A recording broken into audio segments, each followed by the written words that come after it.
Yo. Yeah, I'm just here, so I thought I'd turn on the stream. Anyone shows up, let me know, and I'll chat to you. If you got a question, I'm just looking over Scott Fishbowl stuff, so and turn on some music. This is a great idea because it'll be harder to hear you, and I'm a genius that way.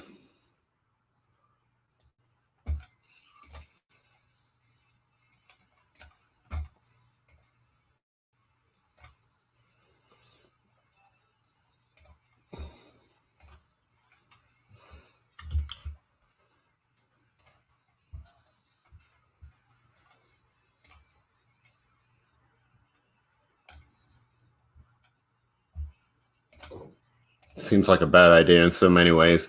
I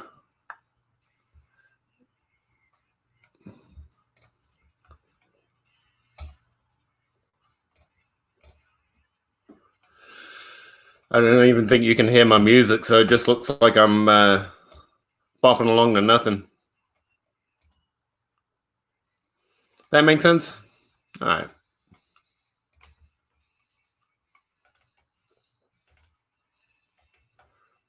Fire.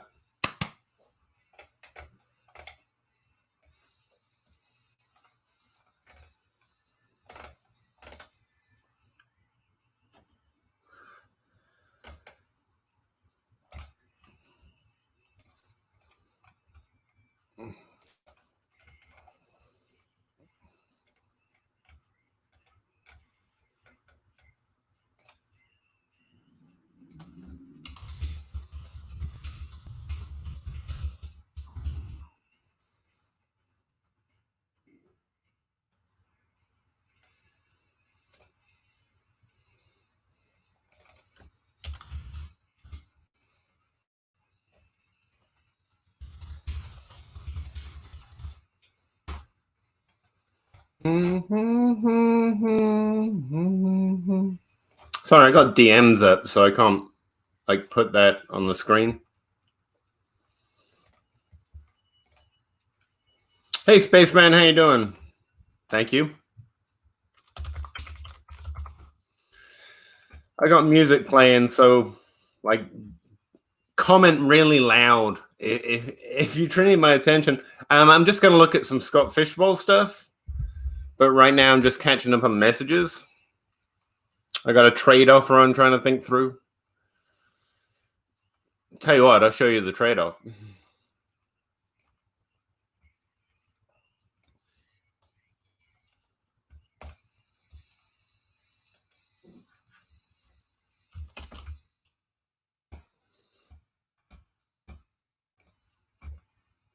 Can't see that, can you? So Odell Beckham for my Marcus Brown, T. Higgins, and 2022 first. I don't know about it yet. My team's not. It's all right. Had some problems last year, as we know.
Someone asked me where to get Scott Fishbowl data, so I'm letting them know.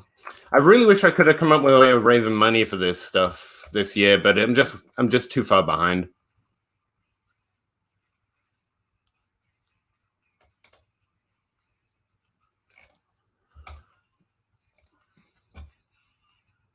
Anyway, grind time. Scott Fishbowl, it's grind. What do I need to know?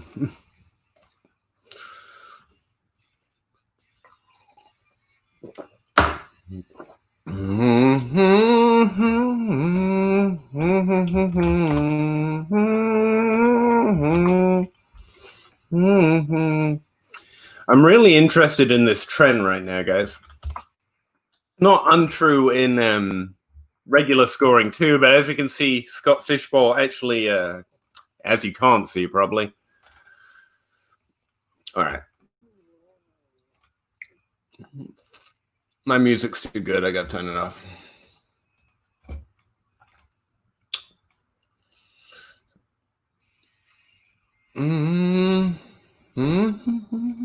Okay, where are you guys? I've lost you. All right, this table right here, what you've got is the average points per game in PPR scoring for the top 3, top 5, top 12, top 24, and top 36 players since 2009. So a fairly good average. And I don't know, we could shift that to whenever, but that just seems like a 10-year average seems reasonable to me. These columns here, they're the coefficient of variation. It's really easy to do in Excel. JJ Sackarison uses it for a lot of stuff. That's where I learned to look it up. Anyway, essentially what it's showing us here is that the scoring is a lot more even across all levels of production, you know, top 3, top 5, top 12. And this is just end of year rank, by the way, not like points per game rank. I haven't gotten that deep into the data yet. I don't even have a points per game rank for PPR scoring yet. But anyway, what you see is a variance across the top 3 and top 5 of all positions. It varies about 0.11. And I like just converting things into percentages because I'm simple-minded, but that's like 11% variance, right?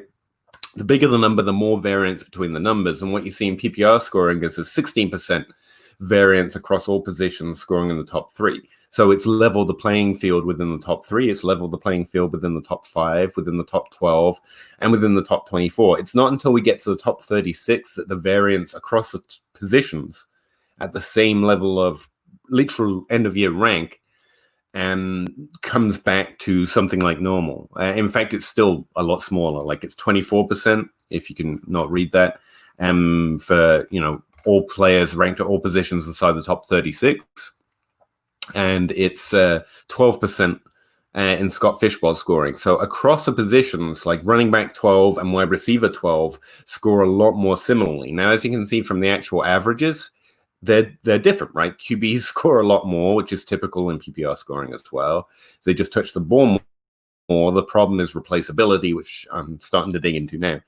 And running back, same thing. Replaceability, the fact that they score more points across the top 3 and top 5 isn't necessarily the value so much as, you know, it's harder to find a running back who can predictably repeat or gains into this top 12. For example, we know from DLF data that players drafted outside the top 36 are more likely to enter the top 5 at running back than at wide receiver.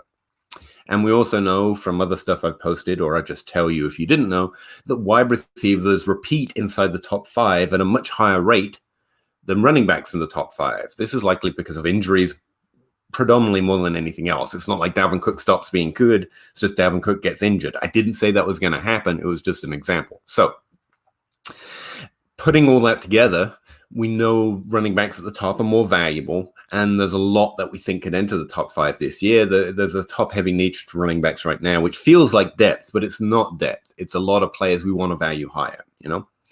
So that's why the wide receiver and running back scoring actually levels out a lot quicker, in my opinion, than most people think, because even though they score, you know, significantly less on a per-game basis, in PPR and Scott Fishbowl scoring, the fact is that these guys are easier to find. They're more likely to be the guys that did it last year than at running back. So there's pluses and minuses in different columns, and it's hard evaluation for yourself how you want to do it. That leads to 0 RB or not 0 RB. You know this conversation. Now, the effect Scott Fishbowl has had on it is to level the playing field, and wide receiver is still more depth worthy because there's more players that we can continue to expect to stay in the top 24, for example, than at running back. The players that end up there are just a little more volatile, if you like, or the repeatability is lower, like I said. So similar conversation, but because the scoring is more even, that actually in some ways, I just saw Scott Fish on my own thread saying this unbalances, overweights wide receiver, which is funny because wide receivers don't score excessive amounts compared to running backs. It's the reverse. I know what he's saying, but like it makes it seem like wide receivers get unfair amounts of points, which I know some people feel like that because, you know, they just have to catch the ball and stuff. But I mean, whatever. We're just talking about the nuts and guts of actually scoring fantasy points, not fairness to players' actual production on the field. But the fact is, wide receiver is actually undervalued compared to how much it scores. So the neutralization of wide receivers actually devalues the position even more, which is actually what we see. I've got whose ADP data is it that I'm playing with? I forget. Sorry, dude. I forgot your name just right off the bat. I'm going to give you a reference here so I'm not... Like all my data, and I'll post it in the stream too, comes from Addison Hayes. That's where I'm getting this data from to look at Scott Fishbowl scoring. It's Kent Wentworth. All right, I'm going to post his thread here in the chat. He's giving out free ADP data, and that's what I'm going to talk about next. So that's the ADP from Kent. And if you want the data, like I'm thinking about doing something with it and also offering it with a donation, but honestly, all the data's there. Addison's giving it out for like a minimum donation of $1, but you can donate more. And I'll post that in the chat too, just in case you're interested. And you should want to work on this stuff by yourself. Even if you don't like listen to yourself or don't know what to do with it, just get familiar with it. Because it's fun.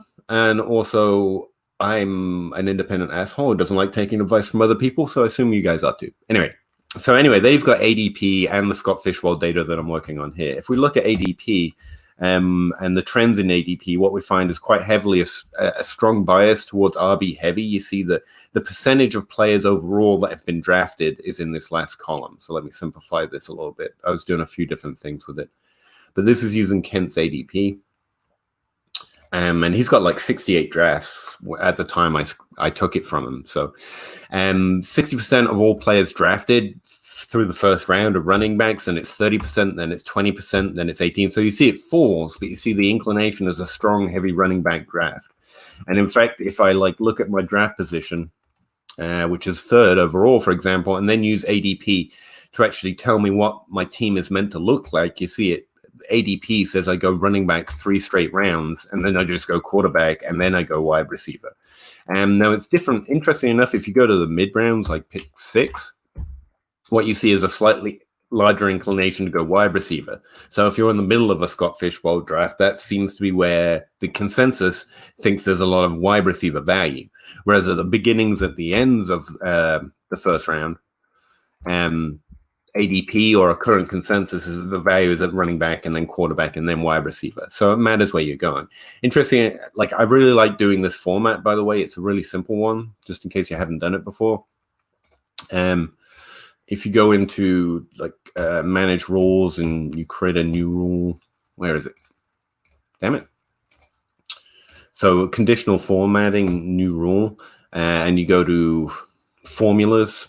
Do it by formula. Hang on, let me just use my rule. Okay. And so you ask to do conditional formatting based on a formula. Then all you have to do is like the first column, N in this case, if it's greater than 1, I want it to turn the cell in this column yellow. So what that means is as I add in, and this is a mock I'm doing, which is actually live, there's money involved.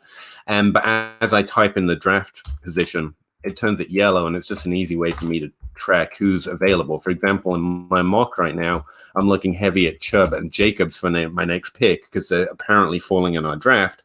And it took almost no work to notice that because the conditional format's highlighting the fact that we're down here at pick 26 And these guys who often get picked, or according to ADP, get picked 15th and 17th are still available. So I really like that conditional formatting. It's a really easy one to do, but I didn't do that kind of conditional formatting forever because it seems complicated, but it's not. It's just n greater than 0 in that column when you, well, like what I just showed you. It's like a really simple conditional formatting. It's really useful, especially when using like ADP data from Kent here. So anyway, let me get rid of my big fat face.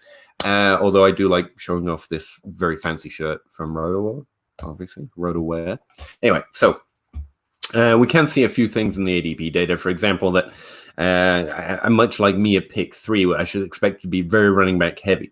Now, going back to the data that Addison showed us, one thing that I have gotten really interested in, and I was just starting to dig into before I had to leave, I've got the replacement value set at 8 right now.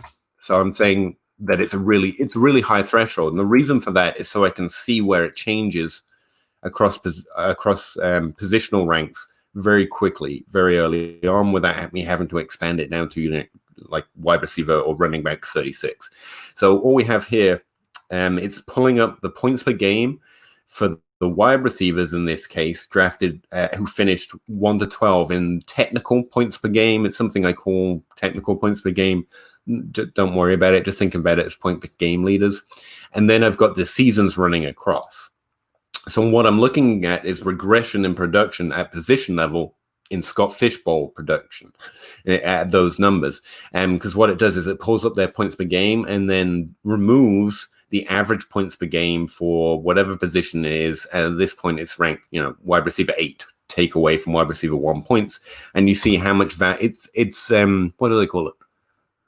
VORP value over replacement, but I've got the replacement value set really high just so I can see these trends. And you do see, as you do with PPR scoring as well, but it's a lot more pronounced with this even scoring system and these waves of production, where the replaceability of wide receiver, if you set it at wide receiver 8, is a lot, the average since 2009 in this case, waxes and wanes through the season, and there does definitely seem to be this regression. What it is a regression pattern for the position, and I'm seeing it at all 3 levels. So this is wide receiver, all positions. So this is running back, and you can kind of see the same wave pattern of replaceability fading and going. For example, in 2015, like having this running back was a big deal, because no one else was. This is basically Michael Thomas for wide receivers last year. Like there's hardly anyone else who was providing significant value week over week, compared to this running back. And we know who he is, because if we look at, positional finishes in the top 12, overall points per game, technical points per game, in 2015, we see there's exactly 1 running back in the top 15, which is relatively rare. Who was that? Good question. 2015, not just well, it's gonna be Devontae Freeman, isn't it? Yeah, it's gonna be Devontae Freeman. He's probably technical point. Yeah, it's Devontae Freeman. All right. So that's important to know. One, that running backs are very common, but when it doesn't happen, like having the running back is really important. And it's also important to note that running back was not drafted in the top. Like that was a breakout running back season, right? And again, that speaks to the fact that running back has less repeatability. A lot of players break in suddenly to the top 5, top 3, top 12, whatever you want to look at. It's a higher rate than at wide receiver and running back. And in fact, that's something I put out not so long ago, just using PPR scoring. Where's my mouse? There are too many screens around here. Where? All right, I've got it in a DM to myself, so I'll bring it up for you guys here. Yeah, you see this? And this is a percentage of players that repeat at these same levels. So you see that running back repeats at a lot lower level than wide receiver. So the wide receiver 3 in year N repeated in year N plus 1 the next season since 2007, 25% of the time. At running back, it was only 17% of the time. Tight ends repeat the most often, which, that's Gronk and Graham. We always knew who was going to be the top 2, top 3, Quarterbacks, interestingly enough, don't repeat the highest, which I think is an assumption some people will make. But in the top 3 and top 5, they beat out slightly wide receiver or running back, but they're not as repeatable as wide receivers. Wide receivers can repeat at the highest level outside of tight ends. That changes as we get out. Like top 24 running backs are a lot more repeatable. Tight quarterbacks are very likely to be in the top 24 if they're in the top 24 last year compared to every other position. But, that's also because some of the quarterbacks missing games still finish in the top 24 because, production's cheap at tight end. Anyway, so thought I'd show you that repeatability, and that's why I keep referring to it. All right. Oh, I got comments. I thought you left, Spaceman. My viewer count dropped to 1, so I was just going to keep talking.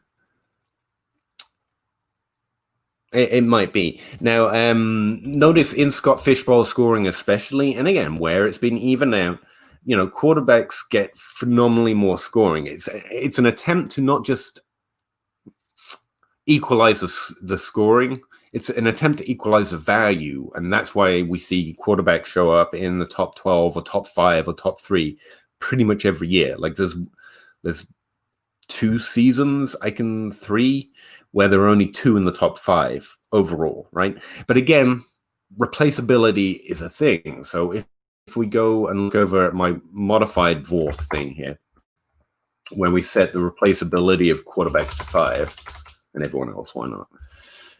We see this similar type of wave pattern where quarterbacks, we should really only start looking for 2009. I was just trying to expand the sample a little bit here to get an idea if this wave pattern was real or it continued, and it does. But anyway, you see in the years where the replaceability, like Michael Thomas and wide receivers last year, is low for quarterbacks. Like these are the years you really want quarterbacks, right?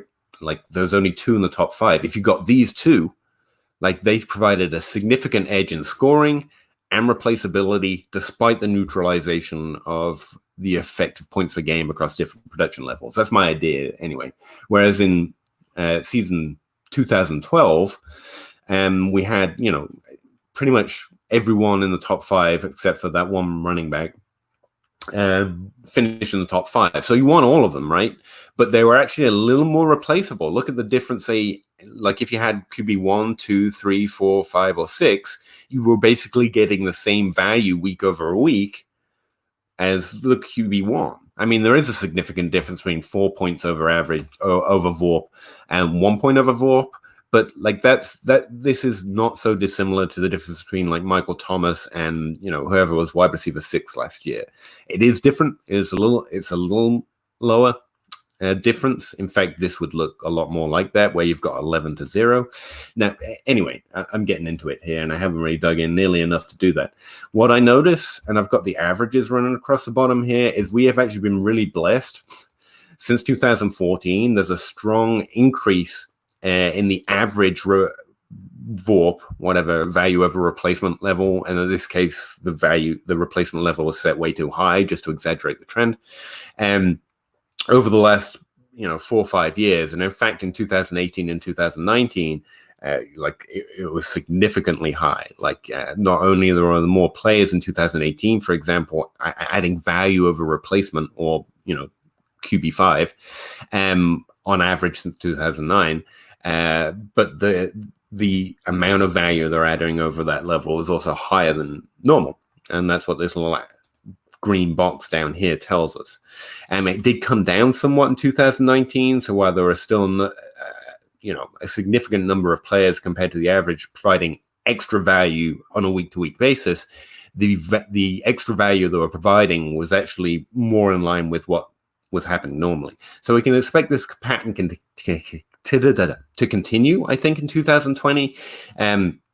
So it's just on the way down, for example. So either we're going to hit here, so it's going to be something like 2012, which is like 2019, but, the added value of quarterback was a little less. So quarterbacks might be getting a little overvalued in drafts, but we should also expect this to remain on trend as well. It's going to be higher than it used to be.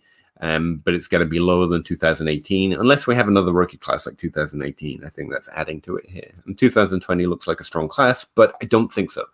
I think there's going to be slightly more quarterbacks that are adding the similar amount of value over the field than there were last year. And I think the value over the field of those QB 1, 2, and 3 is going to be slightly less, specifically QB 1, Lamar Jackson last year, slightly less than it was in 2019. So what does that mean? Not much. Again, looking at my ADP, the ADP suggests I go 3 straight running backs and then 3 straight quarterbacks. And I think that's a fine draft strategy. If you just follow ADP, the consensus is getting something remarkably right here about QB and running back, where you want QBs, but it's okay to target running backs at a little bit higher of a rate earlier on. And I think that makes a lot of sense when you're looking at running back versus quarterback. In the middle rounds, however, you're going to be hitting wide receiver a little bit more, apparently. I also think that makes sense. And this is as far as I've gotten with my research. This isn't a stream of, hey, I figured out Scott Fishbowl. I've really just started to dig. But something that I'm finding interesting at the wide receiver position specifically is that unlike with quarterback, where we're kind of on the back end of a similar trend, we shouldn't expect so much dissimilar from last year, but maybe a little less extra value over replacement at the very top of the position. At wide receiver, on the other hand, we just hit an apex of the arc. And now the apex of the arc that I can see, and I can only go back so far, does seem to drop gradually. So I'm not looking at a major instant regression based on, data since 2004. And let me up this to wide receiver 8 so you can see the blue a little bit better. But I do think, like I was saying in PPR scoring, and the neutralization of the scoring in Scott Fishbowl hasn't changed this, that only having 3 players adding extra value over the field compared to, like, how many was it? 10 in 2008. I think this is likely to change. It's going to come down a little bit to what, like here? So we have 2 or 3, which would be more average, more typical, wide receivers adding value. Now, what does that mean? Based on, trends and value in the market in and of itself, drafting in the middle of the Scott Fishbowl is actually going to give you access to good wide receiver value, where they're more likely to provide an edge over the field that the consensus isn't expecting right now. So what do you do if you're at the start of the draft like me, and it's aiming for a very consensus, very logical, something you should definitely follow? If you're at the start, the end of the draft, you should probably hit running back really hard, then hit quarterback really hard. I'm not going to say the consensus is wrong. Consensus is a lot closer to right than an individual guessing. Always. That's the nasty thing about ADP. But it does mean if I see some wide receivers as I'm drafting fall to me at the end of the round that usually go in the mid, that's where my head is at right now. If I can grab some wide receiver value, in this market hasn't happened yet. There's actually running back value falling to me a little bit because people are overreaching on quarterback, which again, I've already decided not to do based on this waxing and waning of production. But I've got my eye out for wide receiver value. Like Julio actually went a little early in this mock, so there's someone also with this mindset at least. And I've only done 1 mock so far, and I've only gotten to like the 3rd round, so we'll see how it goes. But someone else is highlighting that Julio Jones, there's a strong bias because our community is heavily dynasty-centric right now against Julio Jones. He's going overall in ADP around 24, and this guy took him 5 spots earlier at 19. I think that was a really smart pick. But they're actually drafting. He's drafting at the end of the round. So, yeah, he's doing the same thing. He's fading this consensus a little bit, and he's looking for wide receiver value that falls to him, not based on ADP, but based on the fact Julio Jones himself is just a little underranked for consensus because we have a dynasty bias. I do think that's true right now. So is any of that making sense? Is that helping anyone? I don't know, but this is what I'm grinding on right now. This is where my thoughts are at. Hey, Spaceman. You're talking Barkley at 103. Yeah, in that mock, Barkley is the ADP 103. I hadn't looked at any of this stuff at that point, but I just went to draft, and Barkley was sitting there, and he was the last guy, like Christian McCaffrey, Dalvin Cook, Barkley, clear tier and usage and talent and opportunity ahead of the rest, those strong top 5 in Dynasty. He's the last one left, and I was like, well, that's just the pick for me. And it turns out to be consensus. And what I did in round 2, actually, I reached on Eckler because, again, I hadn't dug into the ADP enough yet. And ADP says I should have taken Drake and then Eckler. But what I should have done is taken another running back and then got Eckler later, since he's meant to be available to me. I overreached on Eckler when I didn't need to. And that would have been an opportunity to take a wide receiver, but I didn't see, like, maybe Hopkins, maybe Hill. But again, it's my first mock. I hadn't yet even dug this far into the data. So I just took the running back that I thought might get sniped before my next pick. And we'll have to see what happens at pick 3. I don't know where that league is at right now, actually. Go take a look.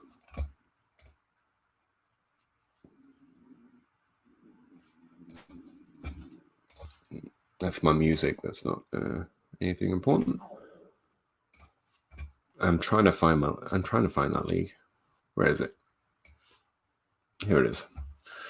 All right. So yeah, I pre-drafted those 3 that I said were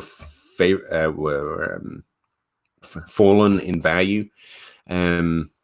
Chubb, Jacobs, and also Drew Brees. Drew Brees is a pick I think most people at the 103 are going to want in that second round, whereas he was available to me and I went Eckler because, again, I think quarterbacks might be a little bit more even in the top 12. And I think I can do better fading quarterbacks, just a smidge. It's really, quarterbacks are really important in Scott Fishbowl scoring. This is just something I'm trying out in a mock, but I do have this inclination. So I ended up taking Nick Chubb. Let me fill in the ADP here. We'll see who else is left. All right, so the last one I entered in was probably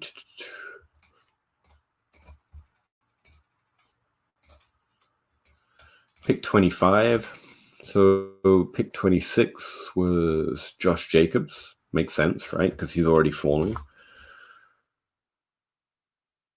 And then I took Nick Chubb a little later, 27. So I think I got pretty decent value on Nick Chubb.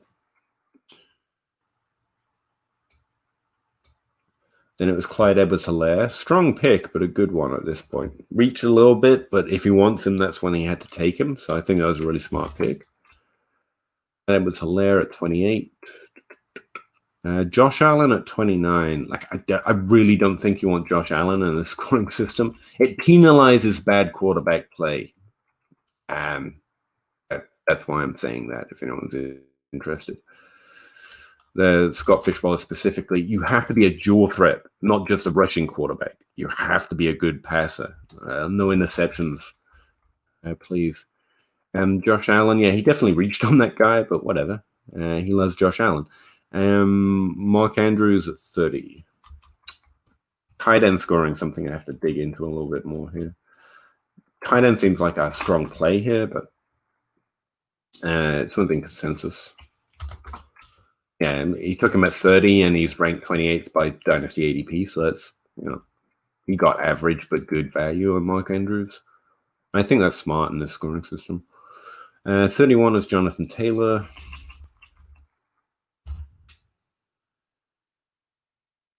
And then Leonard Fournette at 32. See how the running backs still keep coming off the board, but they get a little more spicy. And then Tyreek Hill, who fell out to a really good value, man. That's an amazing value. He's ranked 23 by ADP, and he got him 33. That's basically a round. He got to get another player before he took.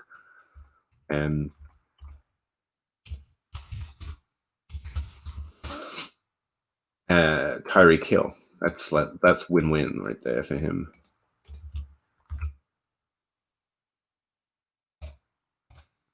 I was thinking this could work as like a little thing. Like, I'm trying to make something that will help people in their draft that I might be able to say, hey, donate to Scott Fish and you can have this thing, but it's just an Excel sheet. It all feels weird. Like, the data itself is like a chore to do. I get why Addison's doing that, but yeah, I got a strong value in Nick Chubb and I overreached on Austin Eckler. So far, pluses and minuses, And that's the entire draft so far, right? Yeah, we're on pick 33. Yeah, we're waiting for pick 34. And I have a fairly long wait, 19 picks from my last one. All right, that's where I'm at. Anyone got any questions or anything else I want to look at? Can I just get back to work? Yeah, I thought about switching it to just a second, but here's the thing. Spaceman's talking about a cherry I showed earlier, just in case any of the other two people listening are interested. It was Odell Beckham for my Marcus Brown, T. Higgins, and a 2021 first. That's the counter, right? 2022 first, right? Switch it to a second. But here's the thing. His team is dead in the water. Like, it's a better team, I think, overall. But, like, he's got no youth. He's trying to infuse his team with value, which is why he wants Higgins, which is why he wants Brown, which is why he wants a first. I get it. It makes sense. But, like, Odell Beckham has a low value right now. Like, people are really often. He is an older player, and I've got all the good old wide receivers. I've got Keenan Allen. I've got Julio Jones. Like, it's not like I need another good wide receiver. Like, I can roll out 5 top 12 wide receivers every week. I can't because I can only start 3. But, like, I'm not hurting at wide receiver. So he's given me something that I like. I like Odell Beckham at his current value, but that I don't need for something his team desperately needs in order to keep being viable in the years. It's like, are you not trying to squeeze me a little hard at that value? Like, I put it in a trade calculator, a DLS trade calculator, and the value was actually on his side by a little bit. I'm like, you're the one who needs this trade. Why am I paying bare minimum or bare maximum? Like, that seems a little beyond the pale when people do that shit to you. It's like, I can now sell my old wide receiver for these young guys. And that was the plan all along. It's like, well, I don't need him because I don't need him. You do need the youth, and I kind of have that. Like, if you're going to roll 3 good young value assets for the next 3 years into a trade, hard to find 3 better than T. Higgins, Marcus Brown, and a first.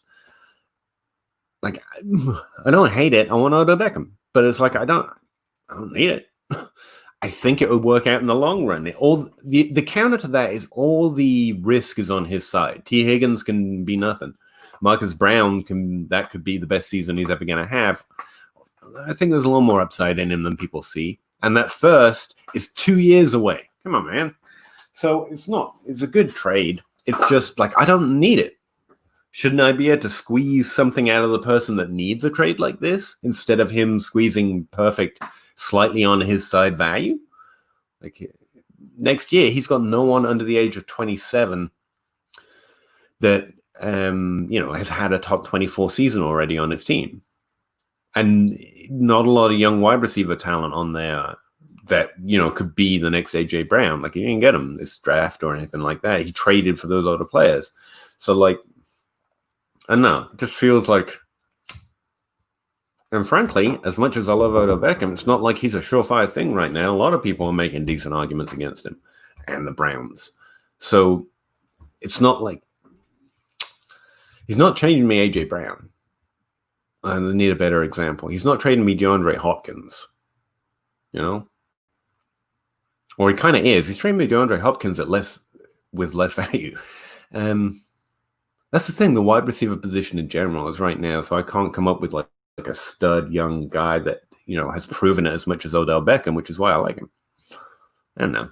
It just seems a little.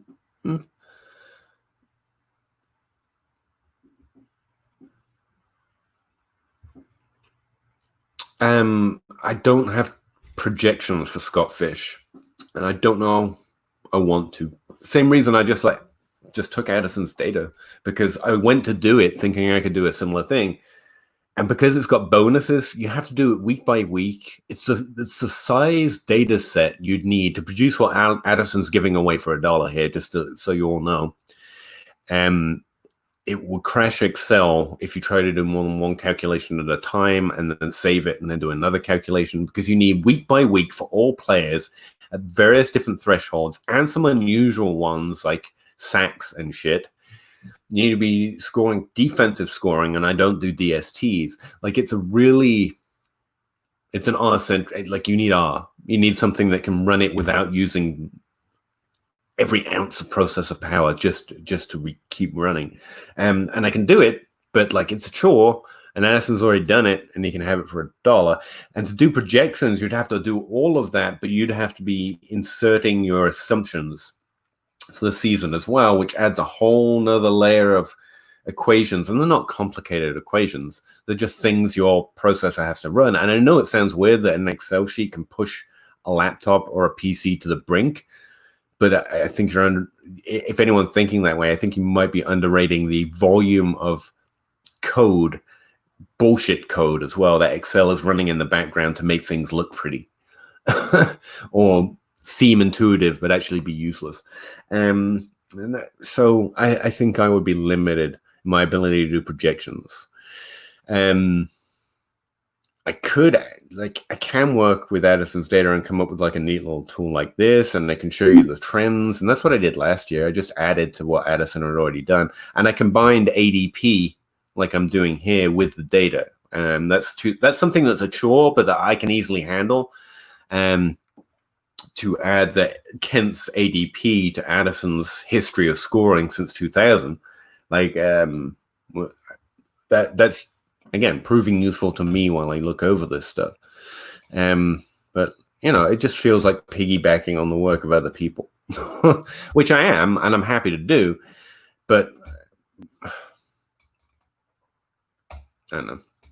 I don't know it's valuable enough, and I'll donate again. I mean, you can work all this stuff out. I'm showing you how, just to make sure I'm completely cucking myself. I'll show you how to do it. I don't care. I got a whole YouTube series shows you how to do exactly all of this. No, I don't do first round, so I would have to add that to projections and also collect that data. And it's also week to week. Like, they've got bonus points. And that's the thing I don't think most people are recognizing with this stuff. Like, you need to project all the weeks or the percentage of weeks players are going to play, and then the percentages of those weeks that they're going to go over a certain threshold in both yards, rushing yards, receiving yards, touchdowns, passing touchdowns, interceptions, because there's negative bonuses for that. It's just a tricky scoring format to do. It's not like you get all their end of year stats and do a points per game calculation on them. You have to know the percentage. You have to know the distribution of how those stats are created to do Scott Fishbowl scoring right now. It's a little tricky. Did you get 3 touchdowns in week 3? Well, you get an extra bonus. Well, how you do that if you're just looking at the total touchdowns? You need the number of times they came in multiples, right? And for that, you need to have all the week stats for the receiving yards, rushing yards, touchdowns, and touchdowns in receiving, rushing, and passing all laid out next to it, so you can count how many times was this column over 3. Okay, well, they get this many extra bonus points. It's just it's just voluminous, and if that doesn't put it in strike relief, remember that I'm the guy that does legwork for fun. And when I'm saying, man, that grind's a little hard, it's not said like lightly. $1 is way too cheap, but I'll take it, Addison. I appreciate it. And you can donate more. We probably just should anyway.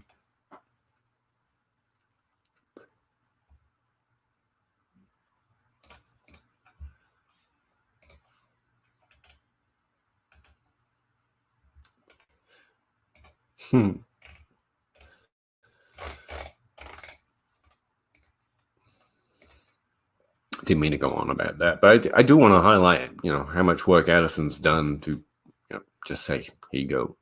Because it's not an easy thing to grind.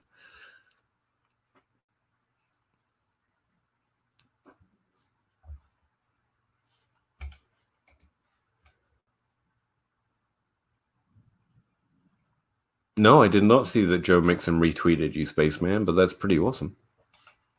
Congrats. I think I got a positive comment from who's the tight end 2 in Baltimore? Not Mark Andrews, not Hurst, the other guy. He had a strong season, and his stats actually lined up with a breakout candidate next year. And I was like, this is a guy, and he looks so fucking tough.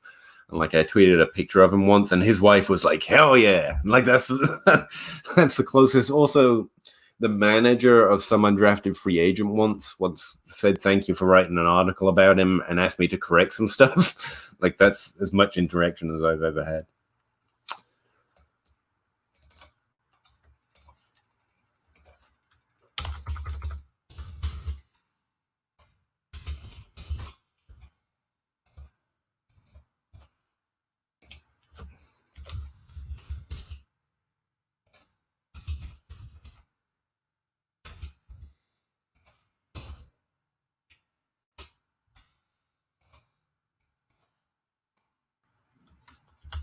go.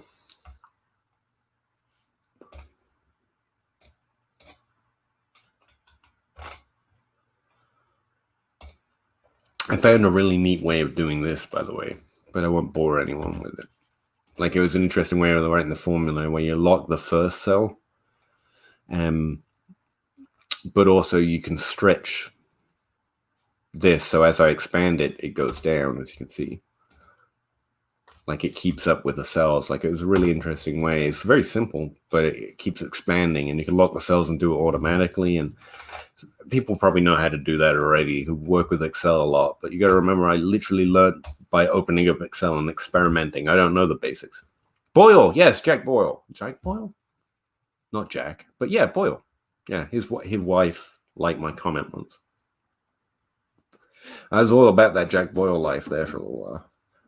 I just thought he was fun. I didn't think he was going to become, actually a breakout. I think he was underrated because fantasy doesn't care about those players that don't do nothing. Yeah, Nick Boyle.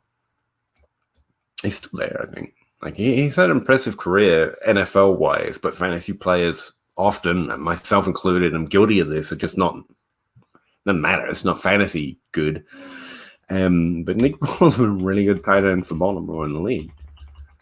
It's impressively so, like very few can be that good at both. He's obviously a blocker. He does a lot of other jobs.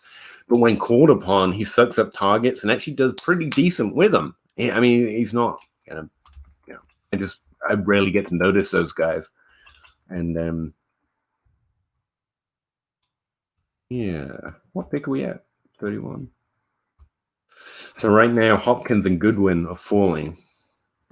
They won't get to me in my next pick, but that's the kind of thing I'm looking for. Wide receiver value to suddenly fall to me. I haven't got ranks and stuff yet, so I don't know where my value is, but that's ADP value. It's interesting. All right.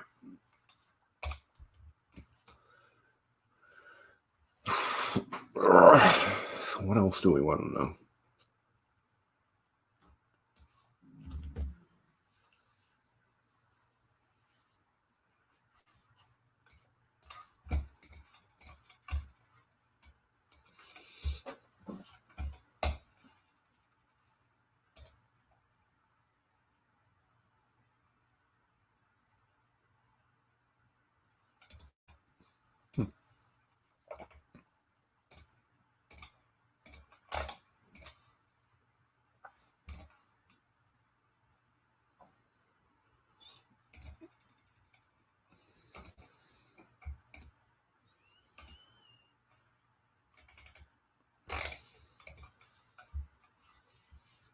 Turn my music back on. Can't grind in silence, man.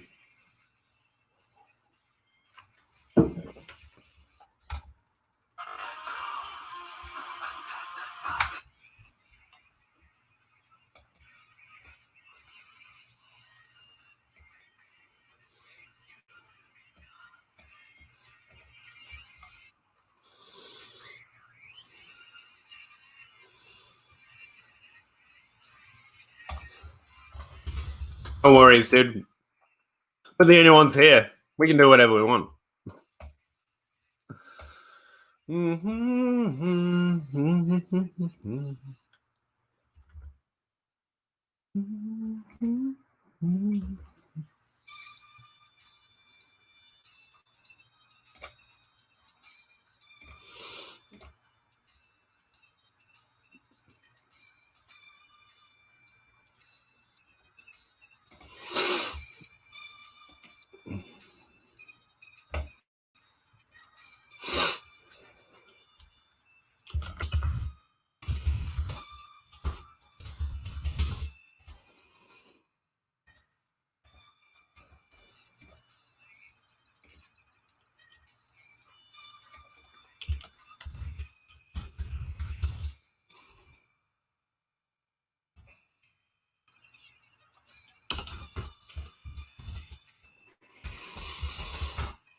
Rookies are a problem right now for linking the two up. That's what I'm looking at.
I'm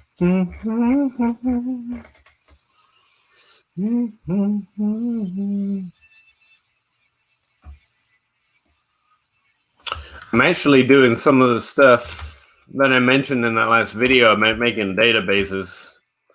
This is a chore of making a name database right here.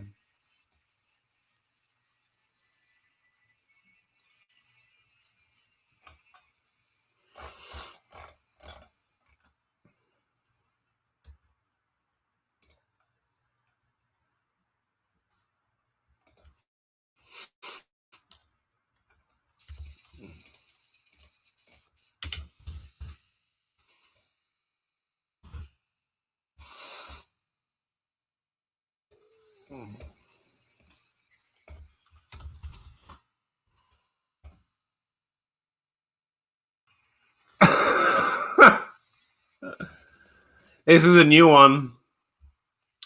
I've never seen this one before. Instead of Odo Beckham or Odo Beckham Jr. or whatever, it's Odo Beckham J. Thank you, Addison. Appreciate that one, my man.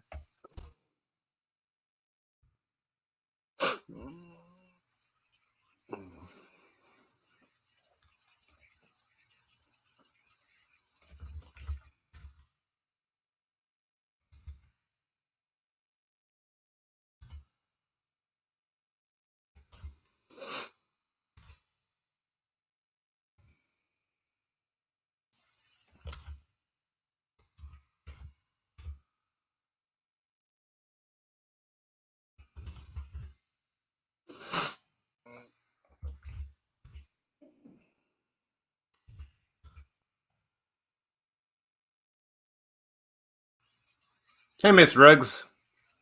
Not much, man. Just grinding some stats. You know, wearing a Scott Fishbowl t-shirt, that kind of stuff.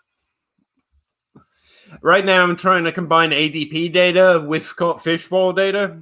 So I have to create a name database like I talked about in my last video, but specifically for these two data sets. A little bit of a chore. But where there's only 1 year ADP data, it's not so bad.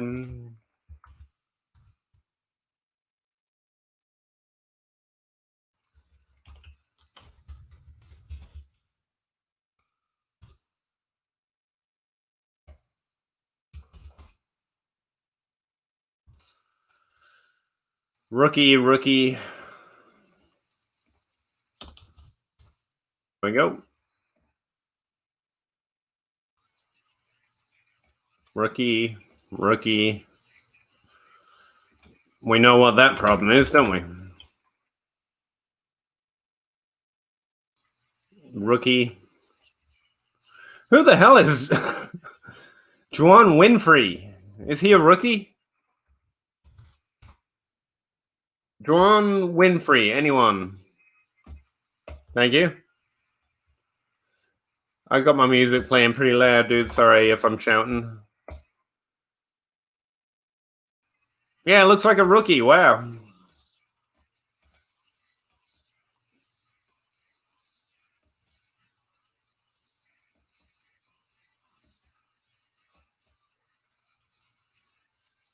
James Winchester. Okay.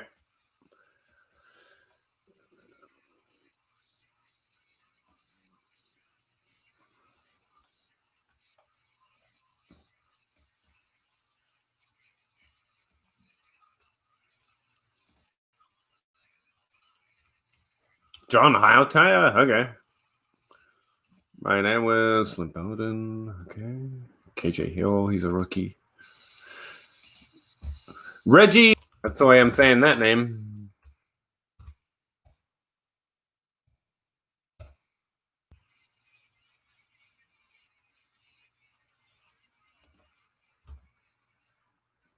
So wide receiver.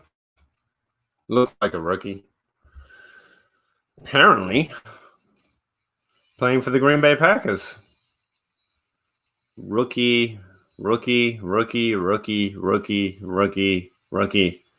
Waring's not a rookie, but he's got no stats. That's why. Rookie. Benny Snell Jr. Benny Snell J. Ben Snell, maybe?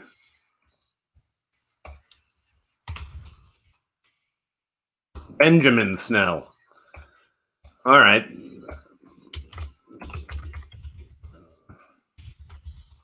Okay, Addison. Benjamin Snell it is. Any rookie.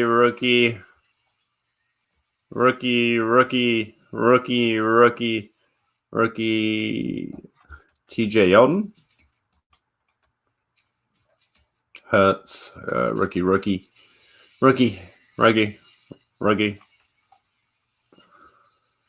Jermichael Hasty.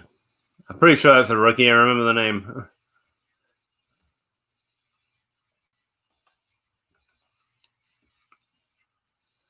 Chrysler. Rodney Anderson. All right, we're done. Fairly painless.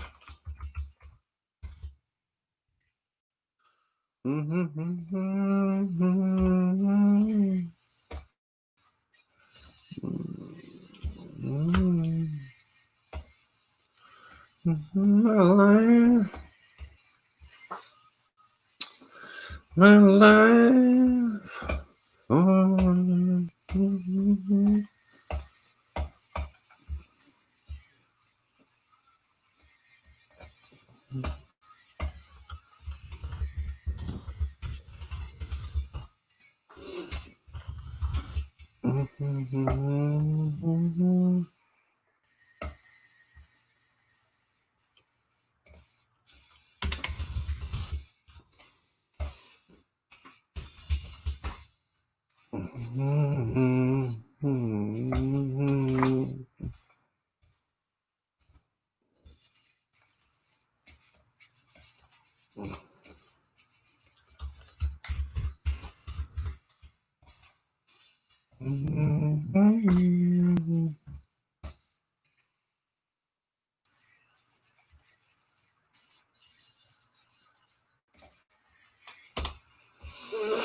So no one thinks I'm too weird the way I'm rocking around and bobbing my head. It's this thing.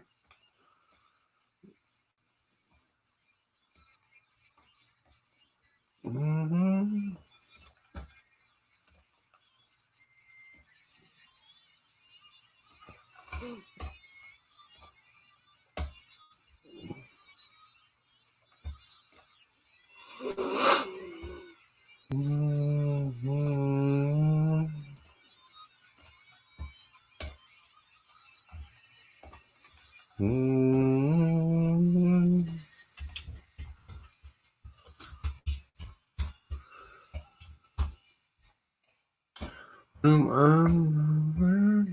Okay, now I have ADP lined up with a history of scoring data.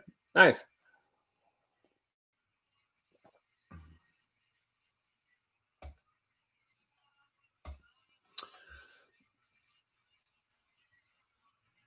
He is a third-year player?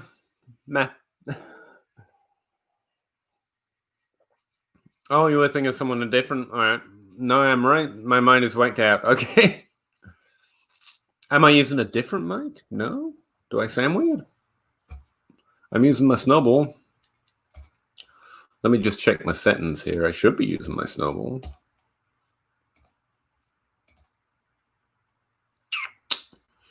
That speaker, microphone. No, I'm using this thing right here.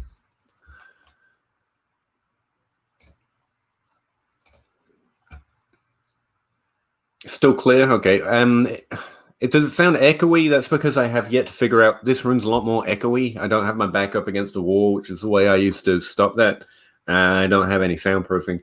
It's a very clear mic, and I can play around with the gain and stuff when I'm recording, but just streaming live, like it's just, there's not a lot of stuff in this room, man, because that's the way I like it. I don't like a lot of clutter. And that leads to echoes. But it's a really good mic for the price. It's incredible, actually.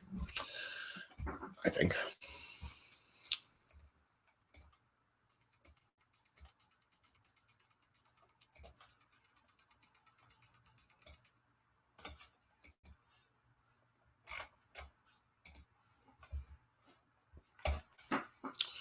Mm-hmm.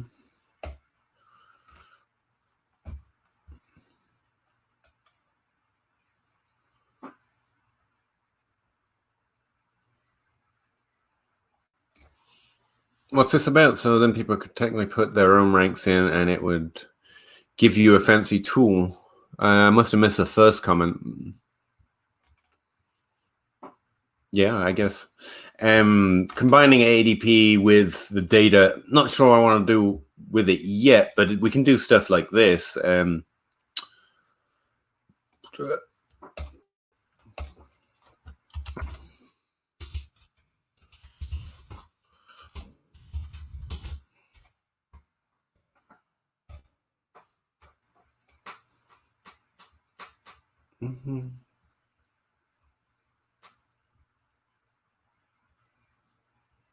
Oh, there we go. We'll just, for now, we'll just import this.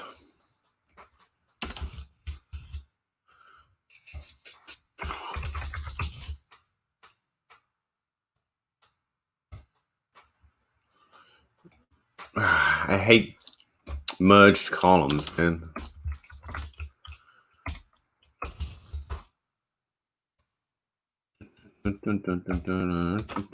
I go.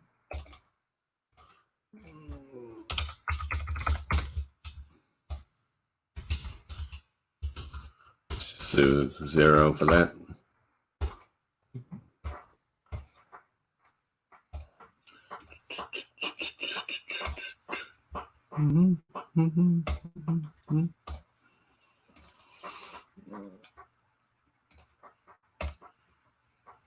Psycho.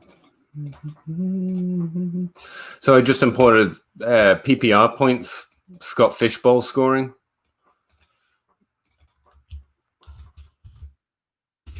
It's a game, I think, actually. This might be interesting information when you're looking over stuff like QB. So now we're seeing the order QBs are being drafted on average, and you see Kyler Murray is being overdrafted. Again, we think he's going to do better this year. But Josh Allen, for example, the guy this guy just reached on strongly, and probably the best season he's ever going to have. He was scoring 14 points per game, which is below like Matthew Stafford, who had a half season last year. Tom Brady, about the same as Tom Brady, actually, who had a terrible year. Like, you can see that it's not just an overreach according to ADP, it's an overreach compared to performance. He's not adjusting for the scoring system enough. Just a simple thing you can do when you make your pick. Like, is Aaron Rodgers good in this scoring format? Well, yeah, he's actually fine. He didn't provide an average and an advantage last season, but if you think he can do better, and you can see that it's ADP and his points per game last year, I mean, it's in line. Whereas Josh Allen looks like a reach higher than Aaron Rodgers, the same points per game, so on and so forth. Baker Mayfield sucked last year. I think that's interception based and a lack of multiple TDs because they suffered in touchdowns last year. Goff, for example, he really suffers in this scoring format. He just does. Derek Carr, on the other hand, a little undervalued in this scoring format. So, just a simple thing you can import from the data to see compared to where they're being drafted. And if I want to model or do something, I'm going to need some of that data. Or I'm going to want the ADP in the reverse way. Oh, wait, you couldn't see any of that, could you? Hang on. Well, I'll say, yeah. Here's Derek Carr. His points per game was 17 last year. And, Baker Mayfield was 8. Jared Goff was 13. And he's been drafted significantly under these guys. That just looks like a value. Same with Jimmy Garoppolo, actually.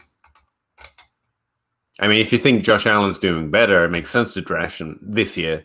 But, I don't see how he does better than QB5. The way he plays just is not conducive to Scott Fishbowl points. Scott Fishbowl 10 points. Even if you like the player.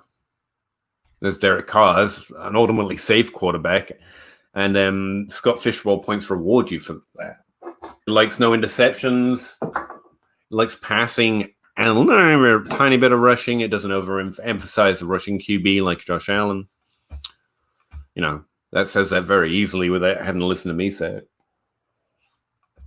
Let's take a look at running back here. It's useful to be able to join beta sources. Yeah, Chris. Oh, wow. Kenyon Drake, I don't think, unless you think he does a lot better this year. Chase Daniels and the other guy they drafted just aren't going to be a thing. Looks a little overdrafted to me. Miles Sanders, we're hoping for improvement, but it would have to be a large one. Again, most mistakes, if there are mistakes in drafting, because you can take whoever you want, but I think with Scott Fishbowl, it's not going to be realizing that the manner in which some players score points is not conducive to fantasy as it is in regular scoring. So it's going to be players like Josh Allen that people disagree on, but the disagreement is he doesn't play well, but it doesn't matter. He scores points. And anyway, I think he played better than you said. It doesn't matter when you come down to raw points and a system that penalizes bad play or doesn't give you points even if the play isn't good.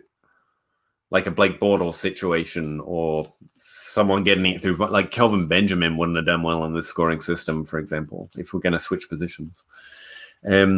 It also de-emphasizes receiving work for running backs. It's not as favorable. It's not as much as a safe floor for running backs as it is in regular PPR scoring. That's why Derrick Henry not just did well last year, but did exponentially better than someone like Joe Mixon, who has that more balanced skill set. Or Alvin Kamara, who is primarily or majoritively a receiving back. He rushes too, but you see what I'm saying about the comparison between Kamara and Henry. And Henry is significantly better, whereas usually we're used to valuing Kamara a little more because he's got that safety. I do think some of that applies because of actual football. But in terms of scoring format, rushers get a little bit of a boost compared to receivers, or it equalizes it again, which is what Scott's trying to do. So he's effectively done it, and that's what I was talking about over here. Like, he's very effectively evened out the scoring, you know?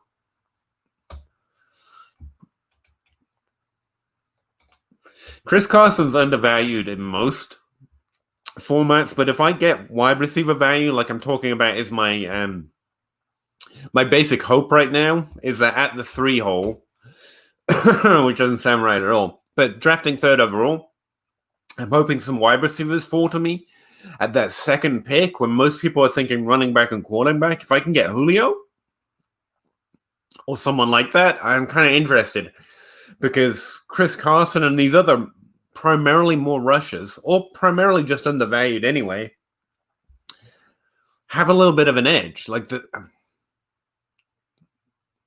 I haven't finished my research, but based on the way ADP is falling, we're drafting way too much in line, especially at running back, with what we would regularly think of them.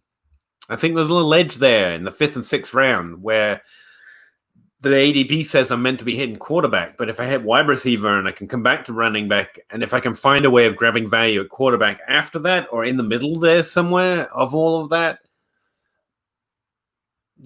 there's a counter ADP strategy here at my particular draft spot that I think might be interesting. It might work. Otherwise, the thing I'm worried about is getting stuck in this value trend where quarterbacks and running backs become slightly less valuable than they were last year, and we're drafting as if it's last year. And so you want to go zero RB a little bit, just a little bit, but we can't because of the Scott Fishbowl scoring evening it out. So what you need, I need to find out where that edge is if you're not just thinking pure zero RB, because running backs and quarterbacks are so much more valuable wide receiver than the scoring format, especially at the top. Thank you very much, AM. Appreciate it. Yep, arrived today, so I put it on and immediately turned on a stream. Obviously, that's what you do. Got to show it off.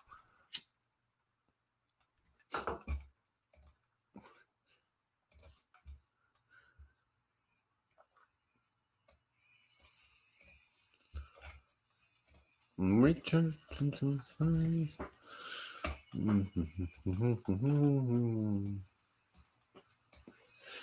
Mark Ingram, baby. Don't have to reach at him at all. And if he's a rusher, or Cam Akers right after him, if he takes over the role, like, they're running back scoring similar points per game to this range, but they're being drafted down here already because I think it's because mocks so far are treating running backs way too much like it's regular scoring. And get Raheem Mostert out of here. David Montgomery, maybe. Maybe David Johnson, yeah. I see that. I see you. Marlon Mack. And, you know, where we've got a dynasty bias at Scott Fishbowl, I really do think so. There's some best ballers, don't get me wrong, but there's a lot of dynasty bias in the community anyway. We're forgetting it doesn't matter so much.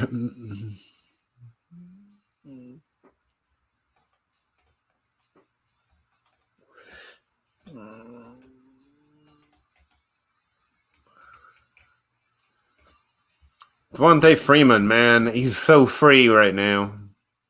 I know he doesn't have a team, okay? I know he doesn't have a team, but he's free. He's great. I heard he might sit out the season, actually.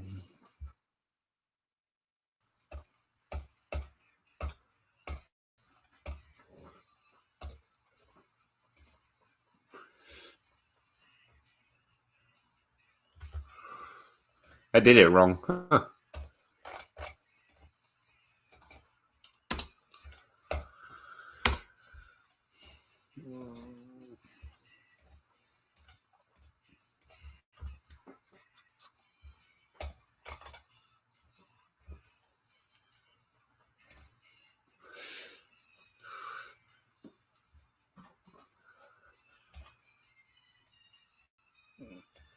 I hope these two come back this year.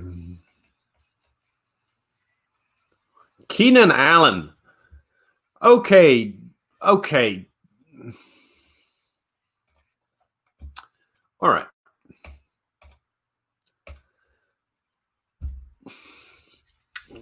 Keenan Allen is not old in regular Dynasty. Just that's a whole separate thing.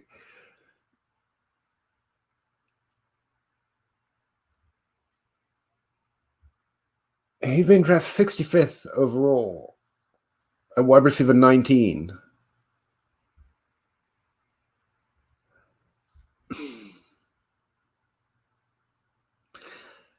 We all need to get over whatever hell we have in our bonnet about Keenan Allen, especially in Scott Fishbowl scoring, man.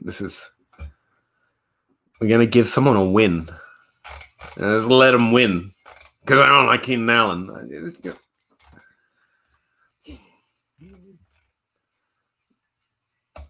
AJ Green.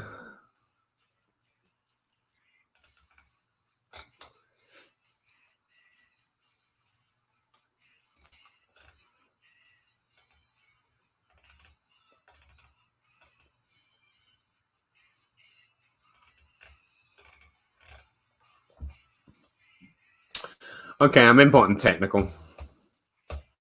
Regular points per game sucks so much ass.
See, technical points per game shows you so much more.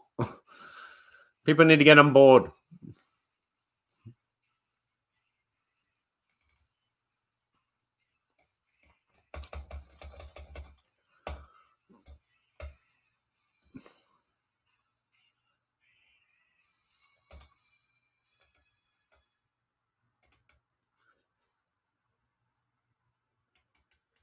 What was I looking for with this? No.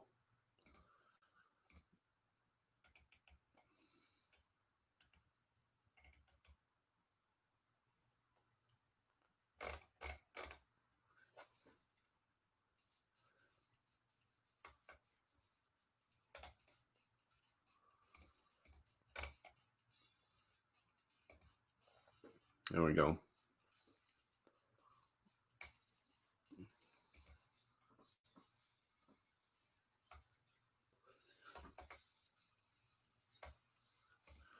Poor Adam Thielen.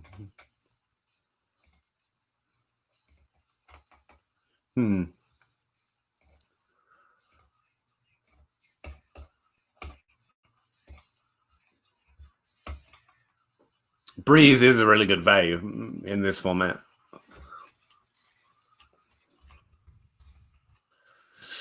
Oh, I forgot. I forgot to say, the first thing I noticed when I looked at Scott Fishbowl scoring at all, even in a rudimentary calculation of the format that I had, I can have Allen. I will gladly take him. Kirk Cousins is discounted rates. He's like Derek Carr. His value in the scoring system is exaggerated because the safety that he plays with, which is penalized a number of ways in other scoring systems, but in this way, it's an extra value. Like it's a deficit to Josh Allen. It's a value to Derek Carr. Not that I like saying that, and also Kirk Cousins is the other one who repeatedly would outperform his ADP in Scott Fishbowl scoring if this is the kind of ADP that he's getting. They're two interesting quarterbacks if you're looking for a way of maybe like fading them here and there to grab a wide receiver or an extra running back or whatever, depending on what you're doing with your draft. Those are two guys I want on my radar. I think, everyone's going to want Matthew Stafford because he's the sleeper everyone knows about. I don't hate it. Technical points per game penalizes him because he missed time, whatever. But I think Kirk Cousins, even Jimmy Garoppolo and Derek Carr, think QBs that play too safe regularly for you. Like they're a little boring. They're a little better in Scott Fishbowl scoring. That's just a good general rule to have. I think you got to go running back.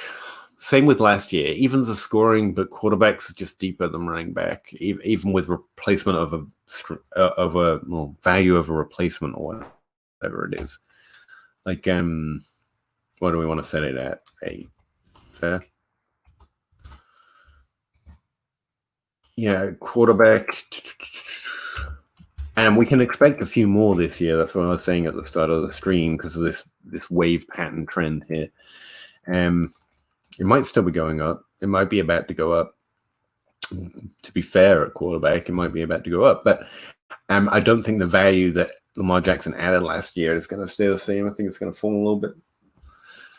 Maybe. No, I'd lean running back at position 1. I get it.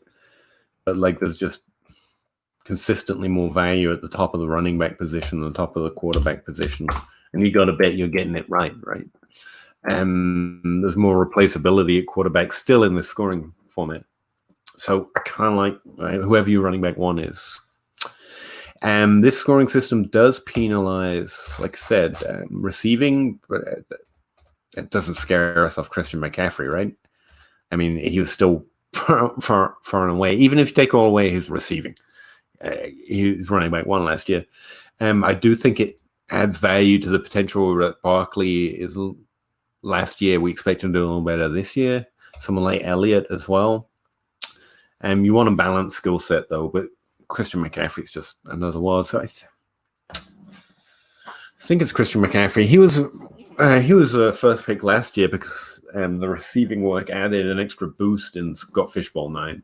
Scott Fishbowl 10 actually de-emphasizes that receiving a little bit and emphasizes the rushing. I don't even fully understand how yet. I haven't even dug in that far, but it's pretty clear some running backs are getting extra volume if they have or only have rushing value. Like Chris Carson, Derrick Henry are just a lot better in the scoring system. I don't think that's a reason to take Christian McCaffrey at the 1 spot. I don't see that. If you think he's going to stay healthy, basically. So, yeah, I still think it's Christian McCaffrey. I've heard arguments for tight ends, but while it levels the playing field, like I said, it levels the playing field, but there's still a difference in positional scoring. And then you've got to think about replaceability. So I don't think our general understanding of how we draft is much different. We don't have to elevate quarterback over running back. In the Superflex League, it's always a decision, but I still lean running back because of the replaceability factor. And that descends at the exact similar rate in Scott Fishbowl as it does PPR scoring, which is what this over here is about, actually. The trends over there still stay the same or roughly the same. I should do that graph, that table for PPR scoring too, to emphasize that.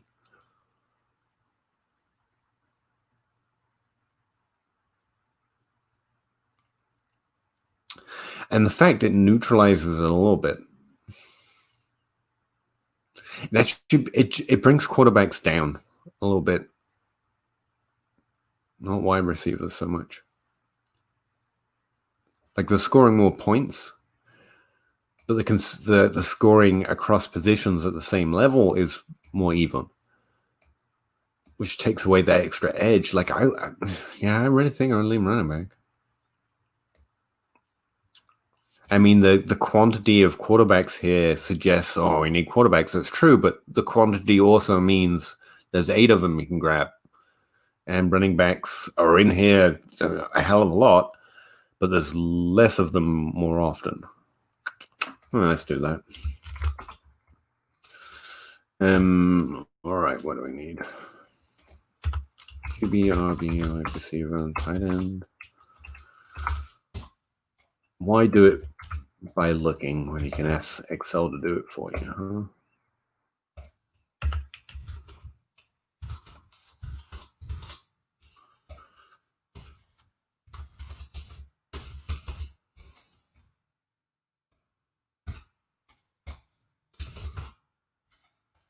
Error. Hang on, I'll show you what I'm doing. Did I mess up the formula? I apologize.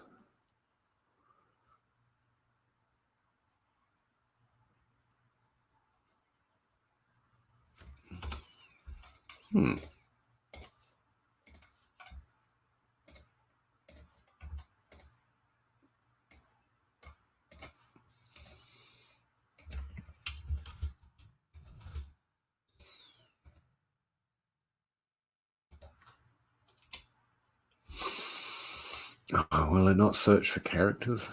We can F not search for characters. Dang it. I've used it to do that before. What's going on here?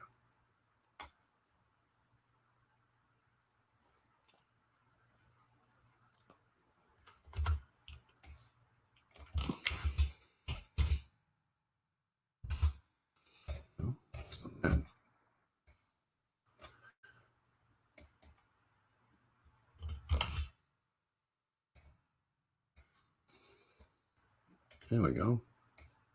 What was happening there? That was weird.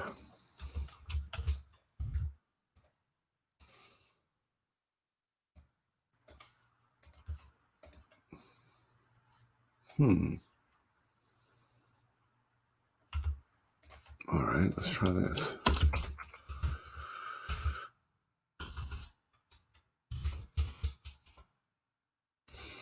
It won't count.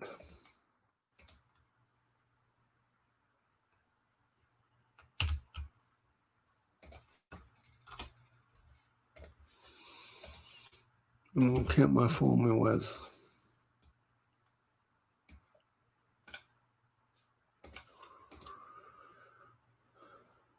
Oh, well.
Oh.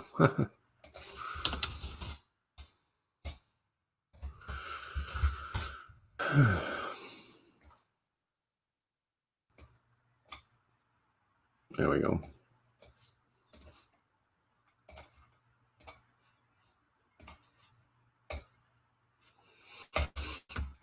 Yeah, on average, there's about 5 running backs and 5 quarterbacks in the top 12 both times. Running back has a little more volatility where it can drop to 1. Quarterbacks are a little more consistent, so it's a little easier to get them. So, yeah, that's what leads you to think quarterback, right? Because you want that certainty. But kind of devalues the potential of having that first pick, because you want to shoot for the highest advantage, and the highest advantage is going to be running back. So I guess it's a question between, like it always is, going safety or trying to win. And in a redraft especially, right? You kind of want to win. You want to push for that running back one because he's going to provide so much more value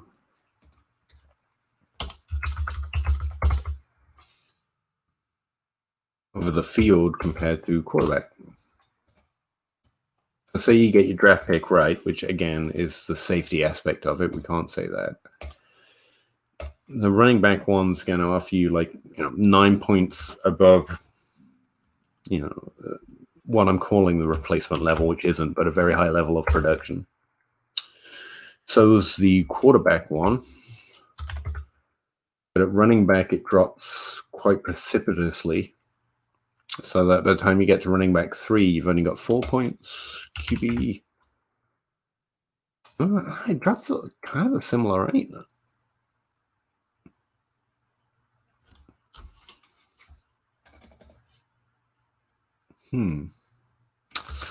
It's a decent argument. I just think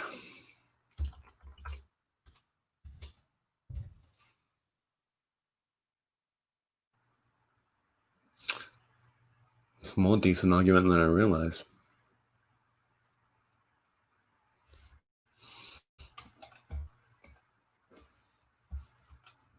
All right, let's lock in the QB here.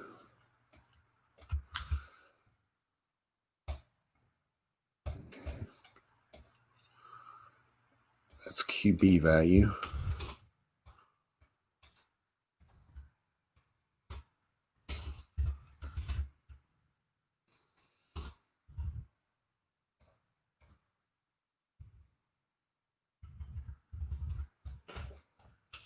Value. Yeah. QB value does drop off steeply, more steeply.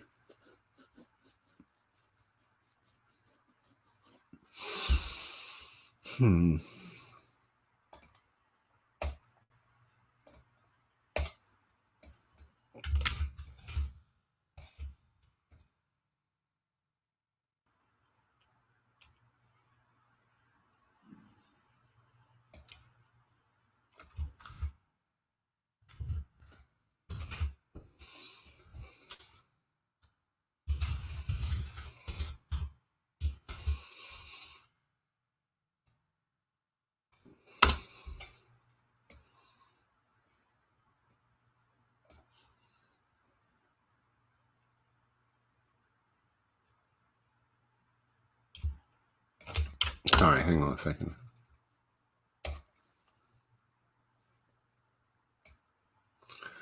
Let's go technical, because I love technical.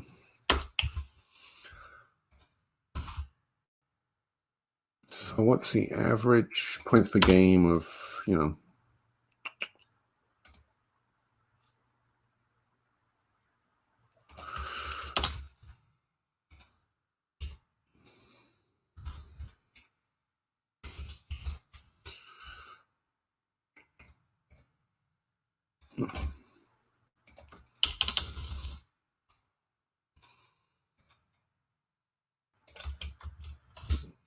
that position rank?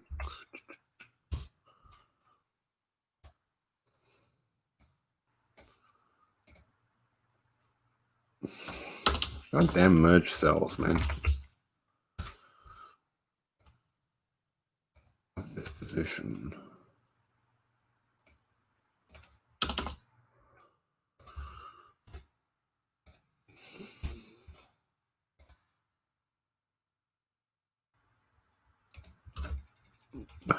B. C.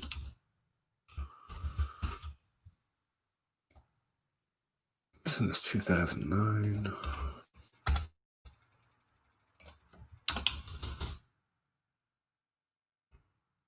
Just set that up for me.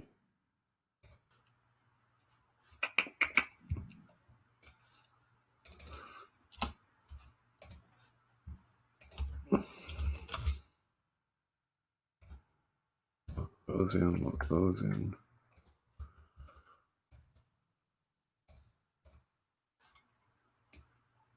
What happened there?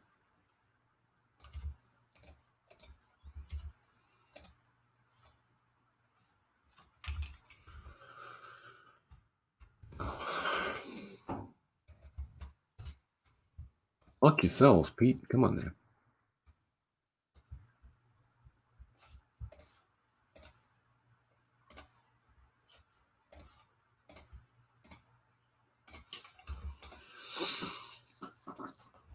Yeah, running back's a little more replaceable, but you're getting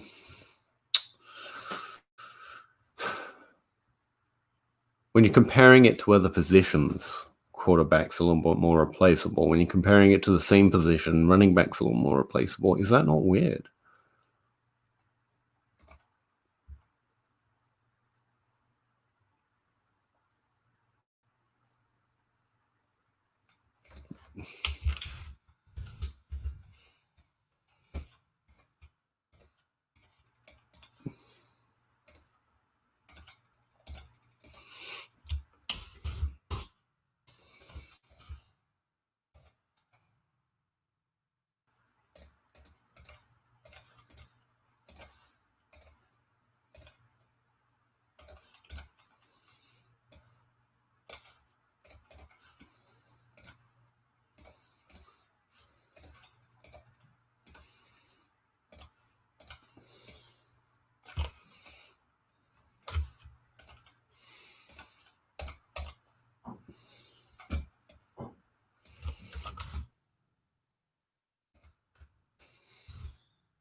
All right, let's put the average, the actual replaceability is like quarterback 25, 37, 37-ish.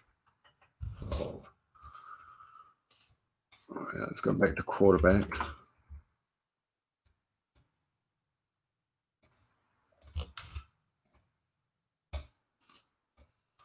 And now back to running back.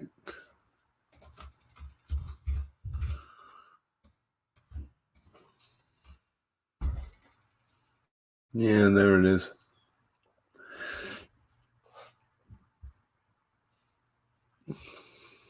Well, you're only going to start 2 quarterbacks for using actual VORP. You can start up to 3, or you can start up to like 4 or 5 running backs at the Scott Fishbowl, and it's the positional limits which pushes the edge for me back towards running back. I think.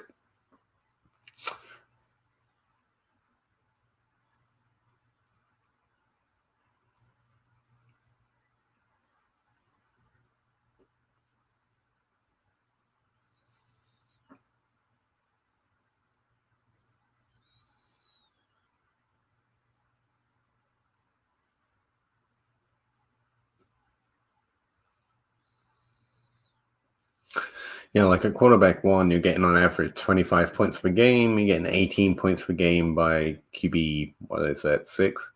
Running back, you're getting 25 points per game, getting that evenness. By the time you get to running back 6, you're getting significantly less. So you want ones, running back 1 to 3, which is typical. Why is VORP coming up different than that? It's because I had the VORP setting so high, and so that I could see it on the table.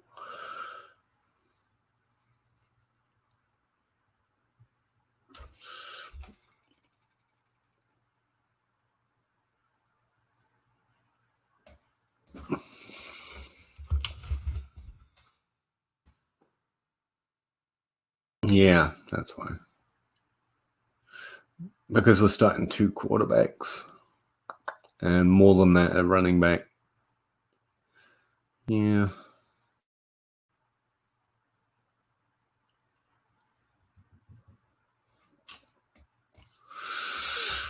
That's where my head's at. I'm going to tell you it's perfect.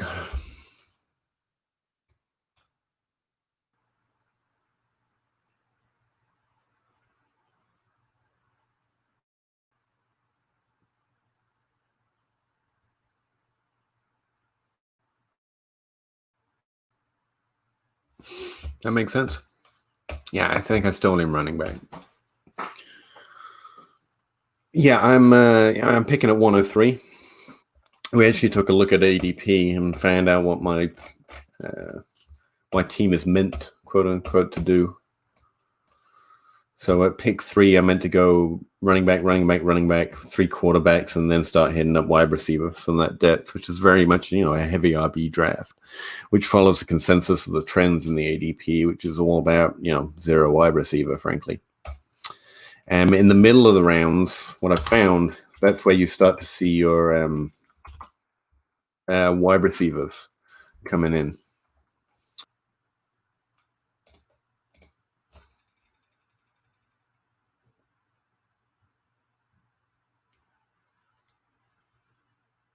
Right, yeah.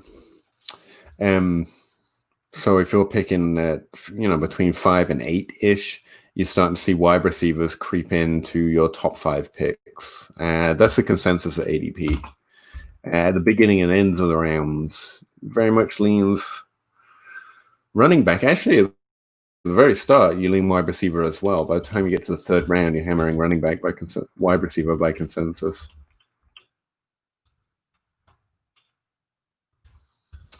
Specifically, pick 3 is very running back intensive.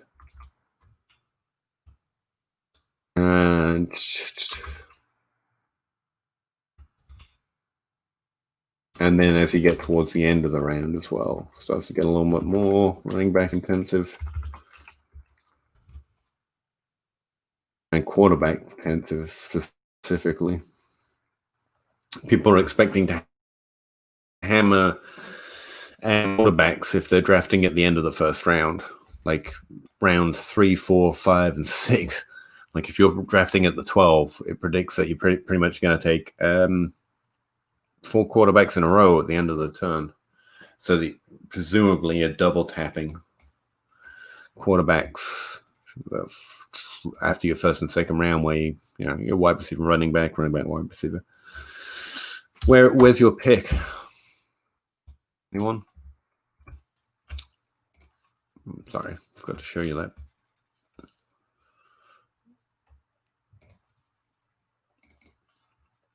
So you see it heavily leans me towards a 0 running back strategy by, ADP. Pick 12 suggests, you're taking skill positions on the 1st turn, but then you just go in quarterback. At the start of the round, interesting enough, there's some wide receivers creeping up on that 2nd turn for the 1st pick.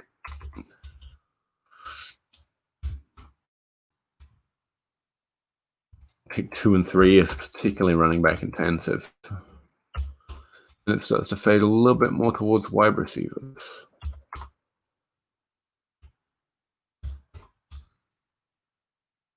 Especially in the middle.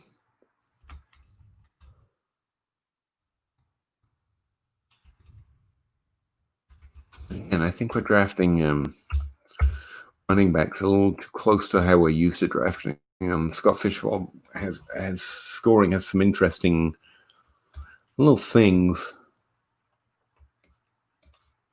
that may value, like Ruggs was just saying, quarterback over running back at certain spots.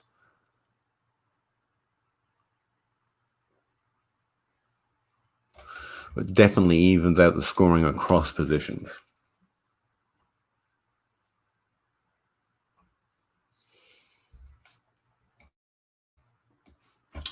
Let's see if we can expand this one, actually.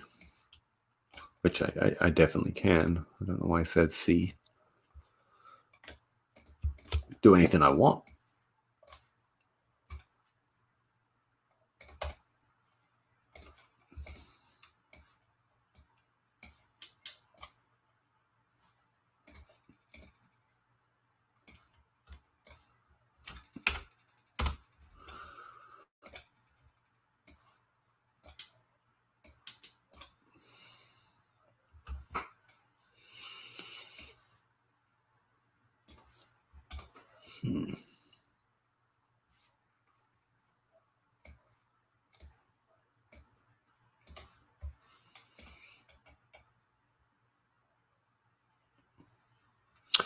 Yeah, on average, there are 8 quarterbacks in the top 24, 7 running backs, 5 wide receivers, 3 tight ends.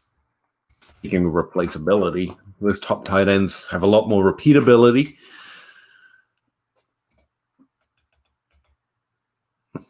It's a little easier to find the tight ends. What that means. You kind of know the tight ends that are going to be in the top 12 and top 24 a little bit better.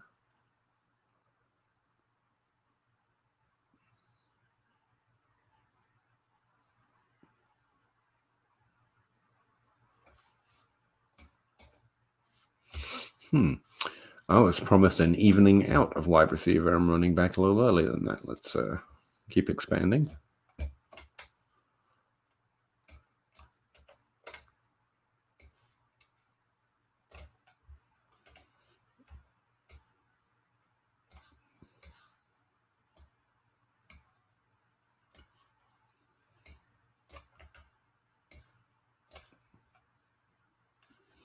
Okay, we just want the top 50 for now.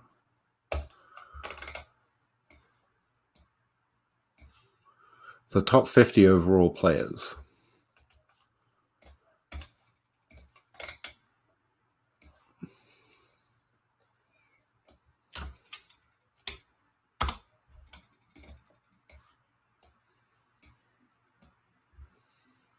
Yeah, there you go. There it evens out.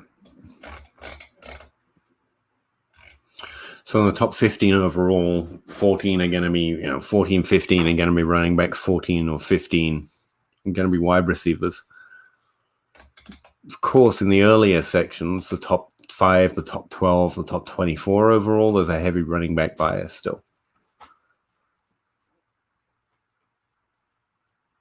Quarterbacks actually get less prevalent the deeper you go with that.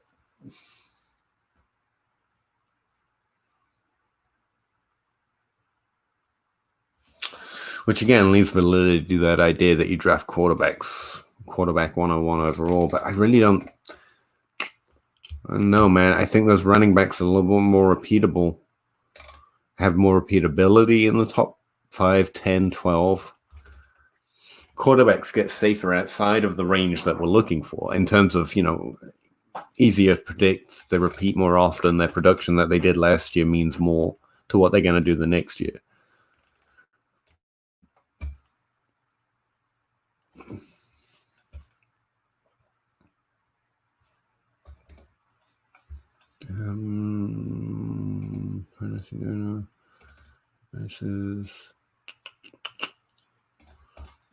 This might crash the stream. By the way, just so you all know.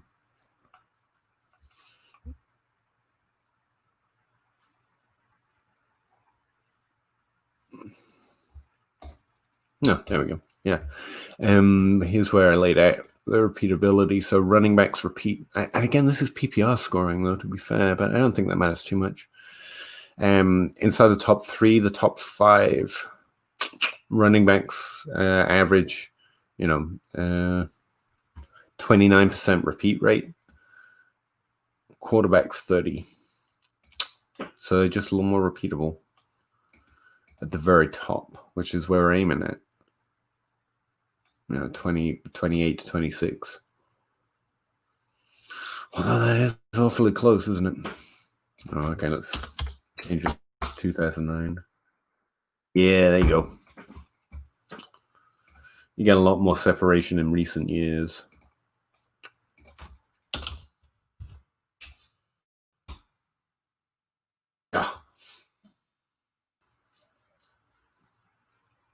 Since 2014, like running backs repeat inside the top 5 16% of the time, and quarterbacks repeat 10% of the time. It's a pretty small sample, though, so it's a little unfair. For a 10-year sample, and it's like a little closer, 20 to 18.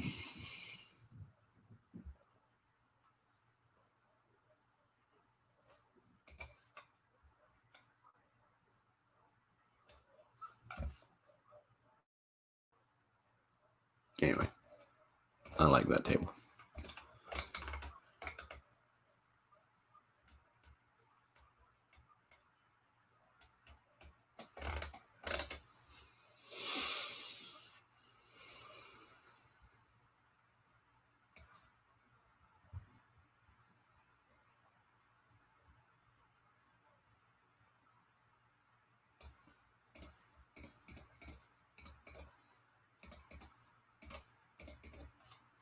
Hmm.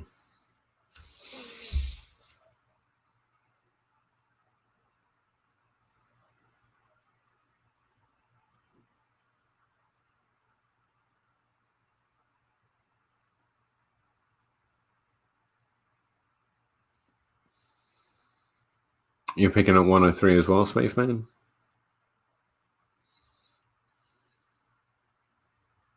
Yeah, we're the running back spot.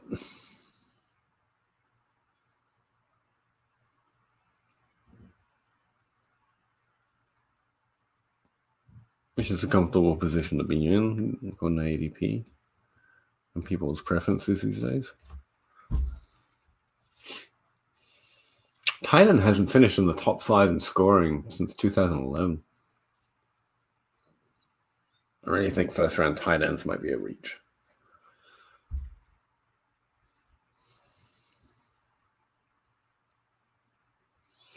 Yeah, quarterback is safety, but I think there's a lot more upside at running back. I really do.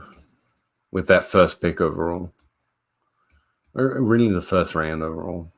I don't think a wide receiver or a tight end should be picked other than a quarterback or running back. I think that's where we go. I mean, technically, 2, 3 should be picked because they're going to finish there. But like most years, actually, since 2009, that didn't work out. 3 years it did. 2009, sorry, not 2019. And again, I also think this might be a devalued wide receiver year.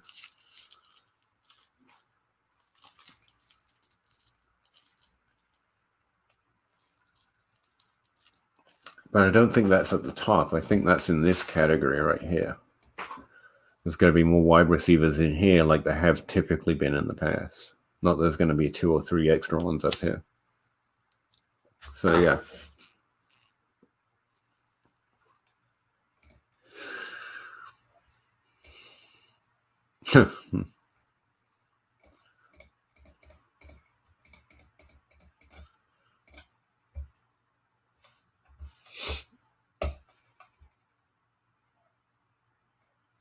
Worst case scenario is Alvin Samara. Yeah, pretty much. I think it's pretty much going to be Barkley every time. I think ADP is going to be pretty consensus here. I mean, Christian McCaffrey, Patrick Mahomes, and Saquon Barkley. Well, say it does go. Is this ranked by ADP?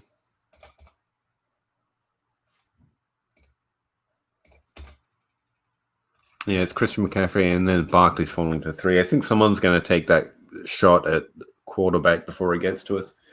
And it's actually Patrick Mahomes going above Lamar Jackson, which I'd actually agree with.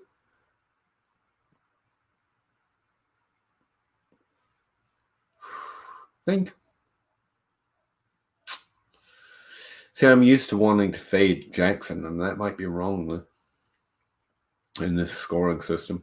But anyway, so I think you're going to get a choice between Barkley or Elliott Kamara, or you can take the quarterback that doesn't go. And I think all of those are good choices at the 3. It does kind of set you up, though. If you go quarterback at 3, and you're meant to double tap running back anyway, and it comes back around, you got pretty decent choices there. I mean, Kenyon Drake, I don't think so, but you've got Eckler and Aaron Jones, Leonard Fournette, one of the rookies, Todd Gurley. It's a pretty decent shot. And if you go quarterback early at that 3, yeah, you can double tap running back there. And there's going to be it's going to be Patrick Mahomes or Lamar Jackson who fall to us at the 3 if you want to go quarterback.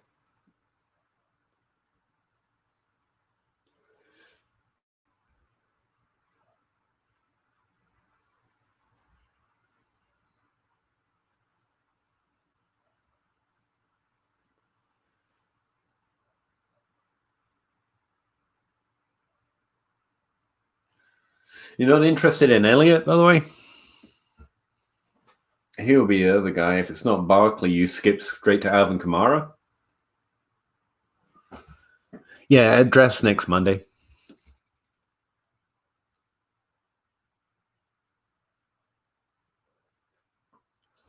It doesn't free him up. It's just that by the time, look, at 3, this is meant to be our ADP draft order, if you want to call it that. And that this is what it says we get. We get 3 running backs and 3 quarterbacks. So if you go quarterback here, you can double tap running back when you come back. And basically you've taken up one of these quarterback picks, which leaves you a little more open to keep hitting some of those lower running backs. If you want to go for the upside of quarterback, and there is some more repeatable, there's more quarterbacks to finish in the top 12. It's a lot safer. That's what I'd say about quarterback. And the value meets the price. So, you can come back in these 3 picks around here. Kind of locks you up. If you go quarterback at 1, it locks you into running back in 2 and 3, I'd imagine. Round 2 and 3. Whereas if you go running back, and that's my current thinking, I can maybe take a shot at a value wide receiver here. That's kind of out of the window. It's not out of the window. You can do whatever you want. But if I go quarterback here, like I want running backs as well. And if I don't take them at this turn, because it's a very quick turn for the 3 here,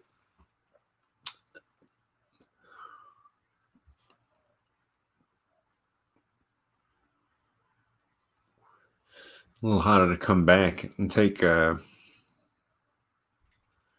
quarterbacks.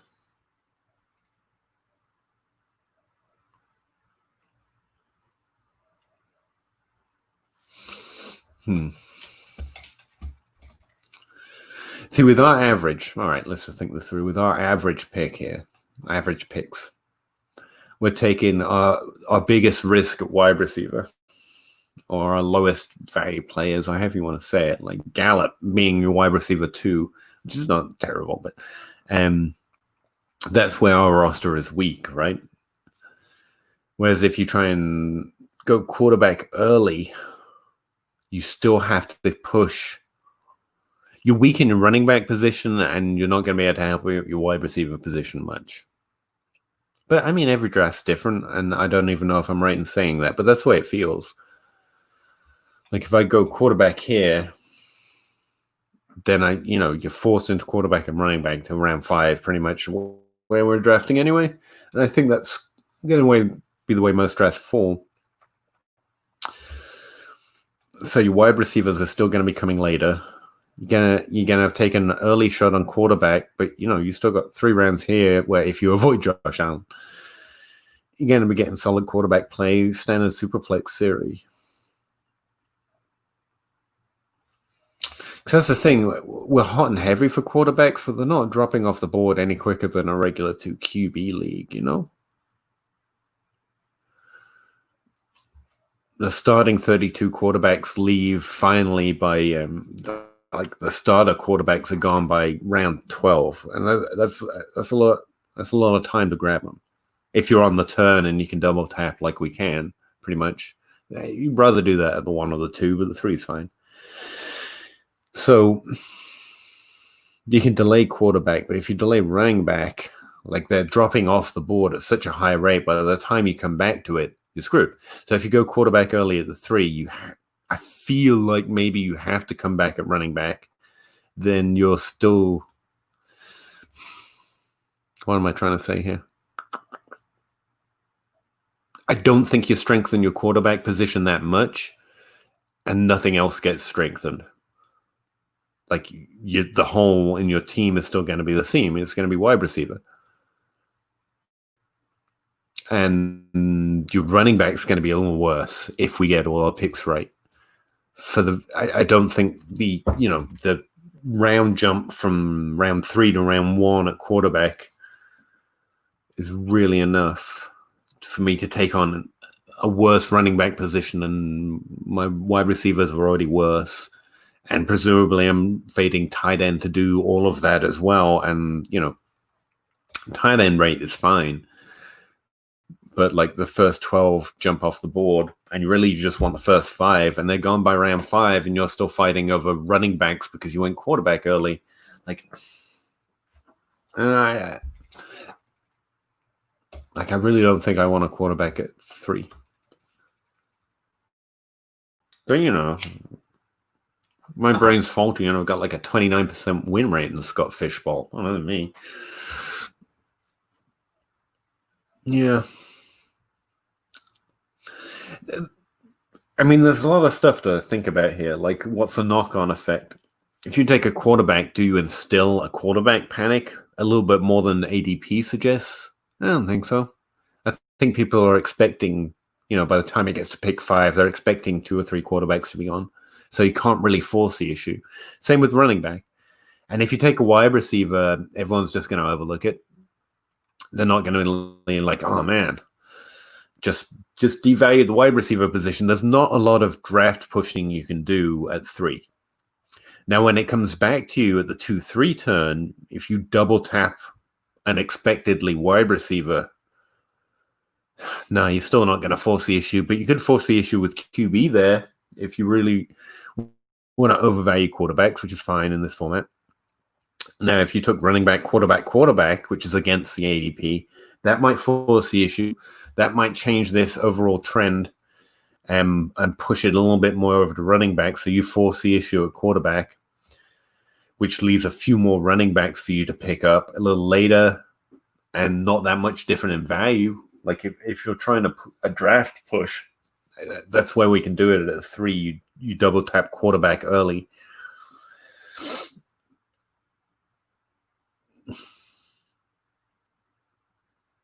And I don't think it would change the strength of your team too much. If you just want to force running backs to fall a little bit. See, wide receivers are coming off so slow. I think we're going to end up with the same wide receivers either way, which is what's making me wonder if I shouldn't look for value at the 2-3 at wide receiver. Like it's not going to affect the draft much, and the rate of wide receiver is going to be still the same, but I'm going to boost my wide receiver if I get them right a little bit. And I think between round 1 and 5, like say we devote these to wide receivers, we can go running back, quarterback, and still be in pretty good shape. And we've improved wide receiver a little bit, which otherwise, you know, it's fine. The ADP trend is fine. I do think I wouldn't pick those exact players, but I don't mind this draft order of running back, quarterback. But if we get wide receiver in here just even once, if a good value falls to us, then we're not going to have our wide receiver 2 be quite as weak. And what we're sacrificing is like our quarterback 3. Maybe our quarterback 3 is significantly below what our quarterback 3 would be otherwise. I don't mind doing that so much. In a year where I think wide receivers could bounce back a little bit, I don't mind bolstering the wide receiver position a little bit. But again, these are just random biased thoughts. They're not observations or trends I'm finding in the data. It's just where my head's at as I dig through it.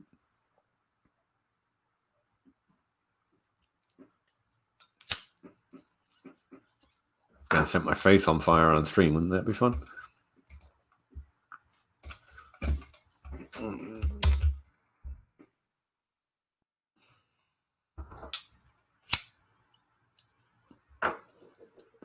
I thought about doing a live stream next Monday to be like, hey, I'm here if you want to talk about the pick you're about to make in the Scott Fishbowl. I thought that could be a fun thing.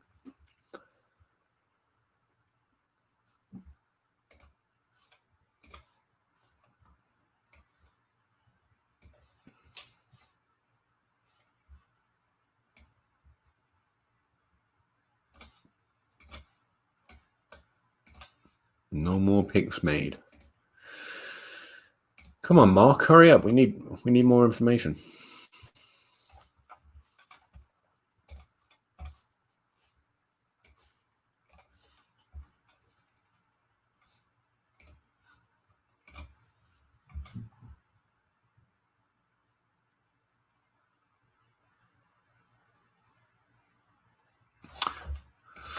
Crap.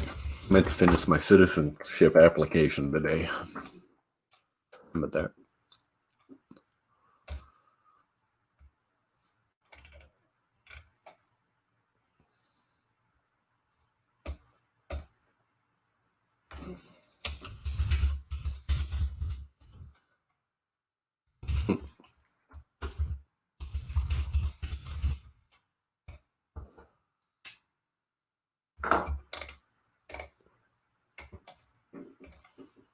Oh, shit. Sorry, guys.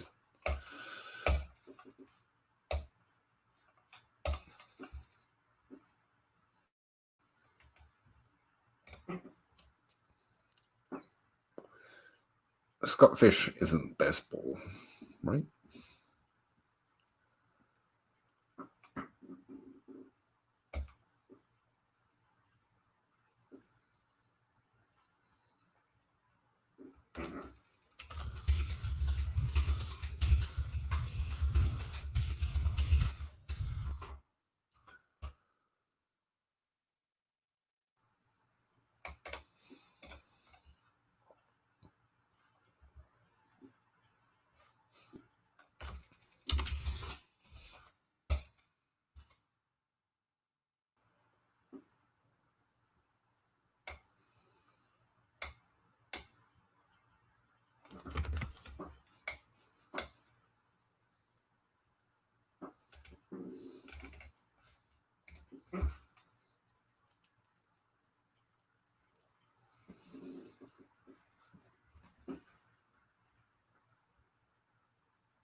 Guess I'm gonna get out of here, man.